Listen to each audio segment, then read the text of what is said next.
സിമ്പിളായിട്ട് തയ്യാറാക്കാൻ പറ്റുന്നൊരു ചെമ്മീൻ റോസ്റ്റ് റെസിപ്പി നോക്കിയാലോ. അതിന് വേണ്ടിയിട്ട് 2 സവാള, 2 തക്കാളി, ആവശ്യത്തിന് ജിഞ്ചർ ഗാർലിക് പേസ്റ്റ്, 2 പച്ചമുളക്, ആവശ്യത്തിന് കറിവേപ്പില. പിന്നെ നമ്മുടെ മെയിനായിട്ടുള്ള ചെമ്മീനിലേക്ക് 1 ടീസ്പൂൺ ഉപ്പ്, 1 ടീസ്പൂൺ മല്ലിപ്പൊടി, 1/4 ടീസ്പൂൺ മഞ്ഞൾപ്പൊടി, 2 ടീസ്പൂൺ മുളക് പൊടി, ഇത്രയും ചേർത്തിട്ട് നന്നായിട്ടൊന്ന് മിക്സ് ചെയ്തിട്ടെടുക്കാം. ഈ മിക്സ് ചെയ്ത ഐറ്റം നമ്മളൊരു 10 മിനിറ്റ്സ് അല്ലെങ്കിൽ ഒരു 5 മിനിറ്റ്സ് എങ്കിലും മിനിമം സെറ്റ് ആയതിനു ശേഷം ഫ്രൈ ചെയ്യാൻ വേണ്ടിയിട്ട് എടുക്കാം.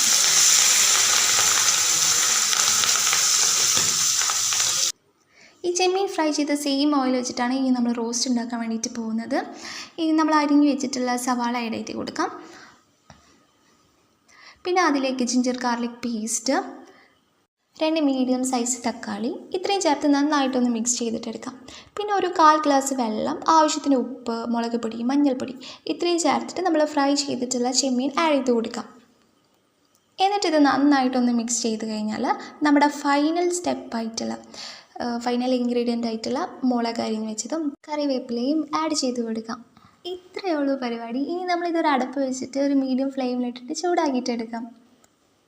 ഇപ്പോൾ തന്നെ നമ്മുടെ ചെമ്മീൻ റോസ്റ്റ് ഇവിടെ റെഡി ആയിട്ടുണ്ട്. വളരെ സിമ്പിളാണ് തയ്യാറാക്കാൻ വേണ്ടിയിട്ട്, വളരെ ഹെൽത്തി ആൻഡ് ടേസ്റ്റിയാണ്. അപ്പോൾ എന്തായാലും ഒന്ന് ട്രൈ ചെയ്ത് നോക്കൂ കേട്ടോ.